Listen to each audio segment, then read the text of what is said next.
7h23 sur Europe 1. L'Allemagne s'est-elle trompée en voulant reprendre le foot trop tôt? Bonjour Virginie Fulpin.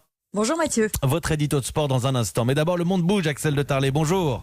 Bonjour Mathieu. Nouvelle déconvenue pour Amazon. L'entreprise n'est pas autorisée à mettre ses salariés en chômage partiel. Oui, alors on rappelle que les 6 entrepôts d'Amazon en France sont fermés depuis près de 3 semaines.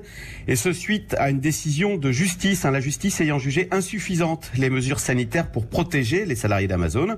Et donc l'entreprise a tenté en conséquence de profiter du dispositif de chômage partiel. Dispositif, vous savez, où c'est l'État qui paye les 10 000 salariés de l'entreprise et non Amazon. Alors l'État, évidemment, a refusé, en faisant remarquer que le chômage partiel est un dispositif réservé aux entreprises victimes du coronavirus et pas aux entreprises victimes d'une décision de justice, car le problème d'Amazon, c'est bien cette décision de justice.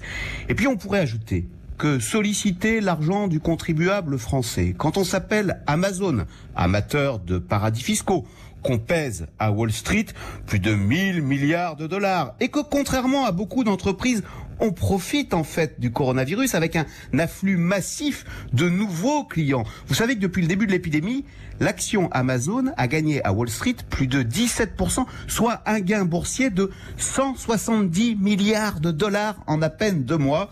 Eh ben, dans ces conditions, reconnaissons-le, c'est assez indécent de solliciter l'argent du contribuable. Mais aux États-Unis aussi, Amazon est critiqué pour sa gestion de l'épidémie. Eh ben oui, comme en France, les salariés américains, eux aussi, se plaignent du manque de gel, du manque de masques, de la promiscuité dans les entrepôts.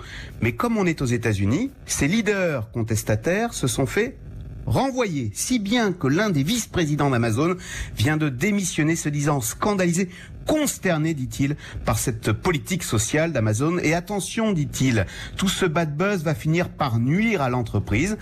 Bah écoutez, il se trouve qu'en France, on va faire un peu de pub, il existe un concurrent français à Amazon, filiale de Casino, qui s'appelle Cdiscount, 8% de part de marché, et qui lui fonctionne toujours, car il est visiblement capable de faire respecter les gestes barrières dans ses entrepôts. Merci Axel de Tarlet. Le monde bouge et Axel de Tarlet vous le raconte tous les matins à 7h20.